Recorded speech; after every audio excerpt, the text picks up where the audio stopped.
Hello, I'm Maginpanic and welcome to the part 4 tutorial introduction to Toonboom Harmony for special effect artists. In this tutorial, we're gonna talk about the node view, node library, and we're gonna improve our effect to make it look better. Let's open our file, our effect, and the first thing we're gonna talk about is the display node. The display node is responsible for what we see in the camera view and also a file export movie, what we're gonna render display node.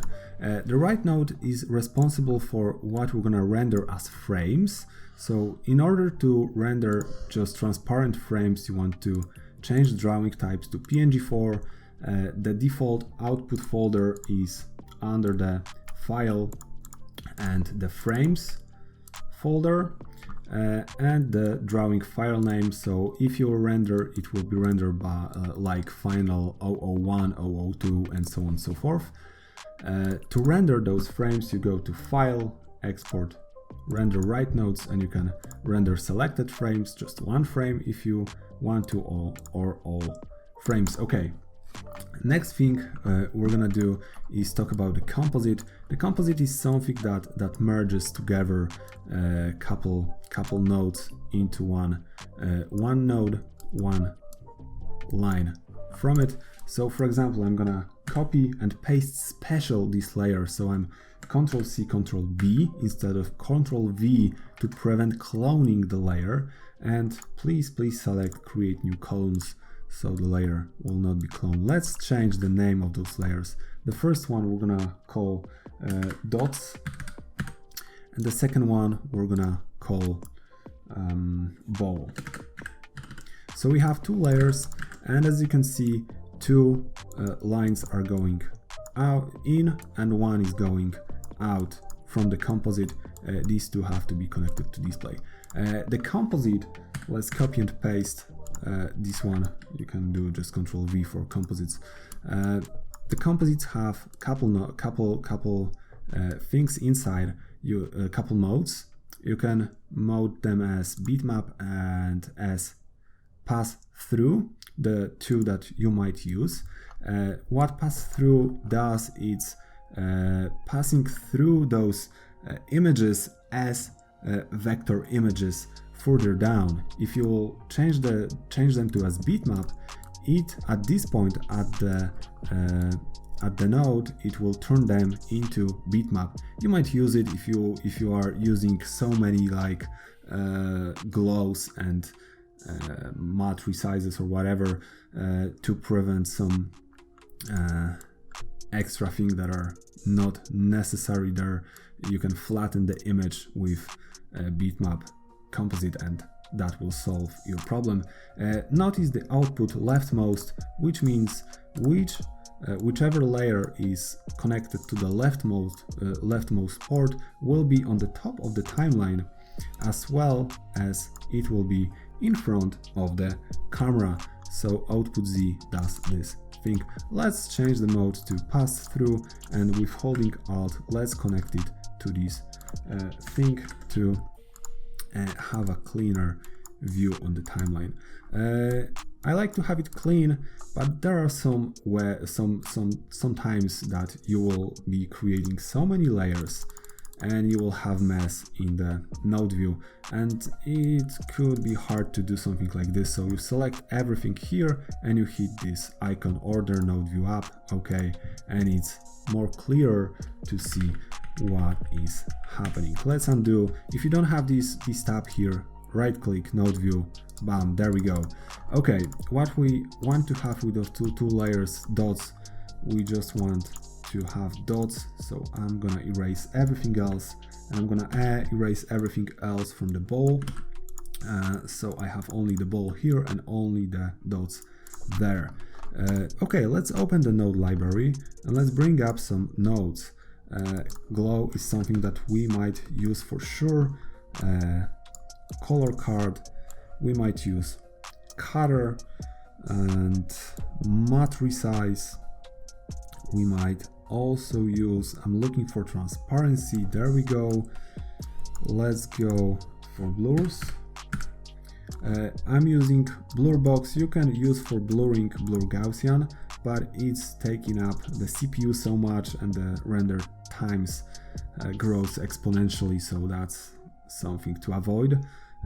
I recommend blur box, and we're gonna use blur radial zoom for this example, this tutorial. Okay, what I'm gonna do is I'm gonna click this flower here to render view. So whenever this is showing, it will take a while to render this 100%, how much you're gonna wait to render. But for this tutorial, everything should be pretty quick. Let's plug in the glow. Let's get into it. Let's put there some values like 10. It will be blurred. Let's change the color to something blue, pretty dark, and it's very blurred. What I'm gonna do now is I'm gonna copy and paste this. Not necessarily paste special, but I just got used to press Ctrl B just to make sure. Let's change the radius to something like 4, and let's change the color to something brighter, maybe even 3. And then you have the outer edge that's darker and bigger, and inner edge that's kind of lighter and more sharp, as I would say. But I can also bring back the dots in front of it, but I lost some information at the edge, I believe, from this lighter color. So I want to shrink down this a little. So I'm gonna use matte-resize, and I'm gonna plug it there, and it can manipulate your image. You can grow it, or you can shrink it to the point where it will not be visible at all. I want to have -0.5 probably, just to be slightly smaller, as you can see, as from this image. There we go with this one, but I want to blur as well the ball. So what I'm gonna do is I'm gonna select all of them, copy paste. I'm gonna go there, plug this, and plug everything in the very same order. But I'm gonna change the color. The same color will be boring. This should be more like red-ish. You can have multiple of those on the screen. This one should be lighter, like that. And there we go. Before the impact, it's blue. After the impact, it's red. That's something I'm looking forward. Okay, now let's blur something in a very specific way. We're gonna connect blur radial zoom. What blur radial zoom does, let's add some value like 7. Right now it creates like a circle because something like this is selected by default, custom 0, and it's blurring it in the circular way. You can also blur it from the center outside, and for our case we're gonna use this one to kind of merge them together within one point. Something that I like to use is the file off. I'm gonna press 2, which will make them a little bit more sharp. Maybe blurriness 8 or 9 or maybe even 10 will be okay for this animation, but I don't want to blur it at the very first frame, right? So I will create under the blur radial zoom, let's click this plus icon and let's create some keyframes at the beginning and end, and let's find the blurriness, and at the first frame let's go to 0, so it's not blurred at the beginning and then it's stretching and colliding. Maybe, just maybe, 10 is too much, so I will change it here to like 9. Okay, you might go into the trouble where it's not blurring from the very center. What you will have to do, note these green dots at the top, everything else was blue. These are transformation nodes. You can press Ctrl P to create a peg, you can connect it to the focus point, and now with, let's say, the transform tool or the translate tool, you can move around this focus point so it will work in the way you want But for now, because we have the image in the very center, we don't need this at all. What I like to have on my scene is the back side of the ball. So I'm gonna copy and paste special Ctrl B, this ball, and I want to have it somewhere there. What I'm gonna do is I'm gonna select those 4 nodes and I will press Ctrl G to close them into group. You can access them and get out of this group. Let's have this composite again. I will connect our ball over there and I want to have the glow over it and all those nice stuff that we just did. There we go. So once I have that, I want to rotate it, scale it, kind of. I'm gonna select this frame, this layer, and I'm gonna click center on selection. And now I can find this without scrolling, this layer without scrolling. All right, so once I have this scene, let's move it with this translate tool. If you don't have this window again, advanced animation is something you're looking for. This tool, I can move it.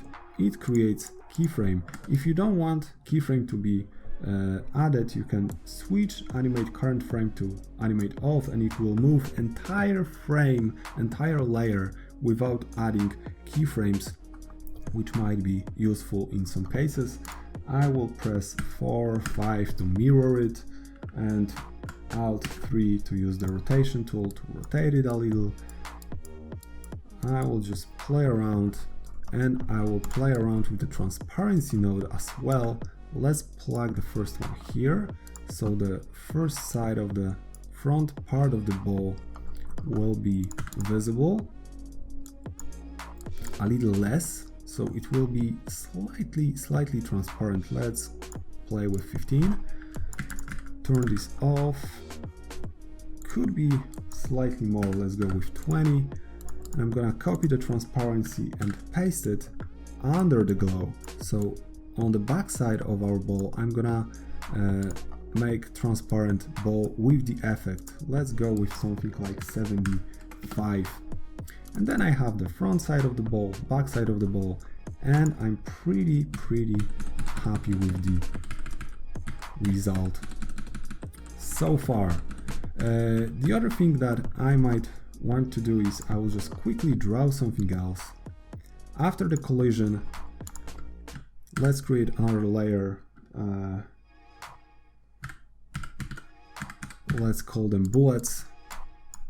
Let's move those around, create another composite, connect this composite. Let's have our bullets and let's lower down the opacity. So we'll play around with the onion skin as well. Select this frame and we're gonna draw a couple things. Something that I haven't mentioned, you can rotate your screen if some position is better for your arm. Alt Control to rotate it and actually Shift N to reset the view. This will be helpful now. So let's go with creating some bullets that will go outside from the very center.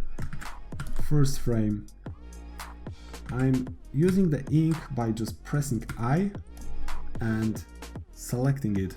That's useful. You can also go with just this autofill, which might be better for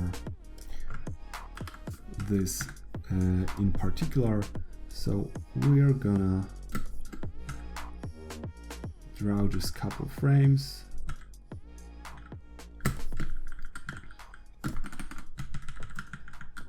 I don't want it to change the direction, to bend the arc. So let's go straight with it in this direction. And let's do it quick. 1, 2, 3, 4, 5, and a dot. And the same for the other side. 1, 2, 3, 4, 5, dot. And the 6th dot to shift a little.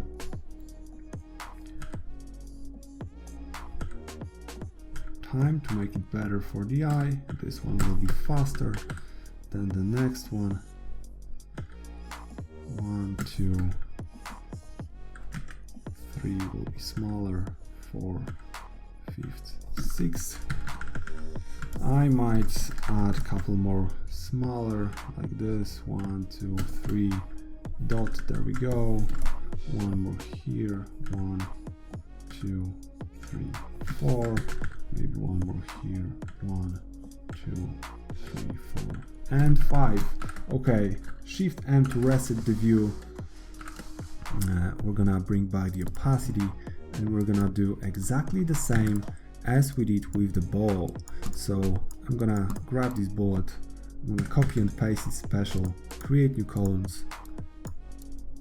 Let's place it over there.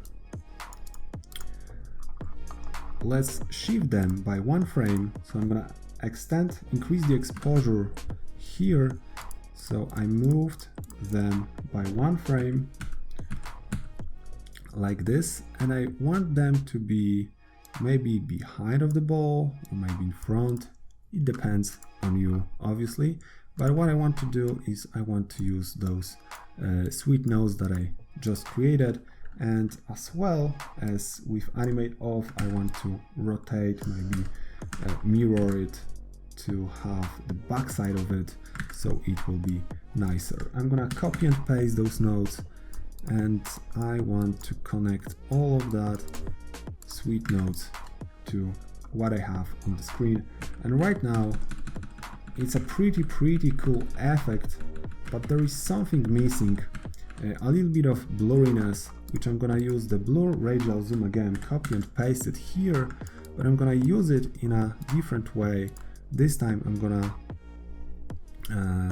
blur it from the center, which will create nice and sharp edges. Because I reuse the blur radial zoom, I will erase all the frames at the very beginning, so I just need the blur frame here with 10 and the custom preset. Okay, so that's pretty much it.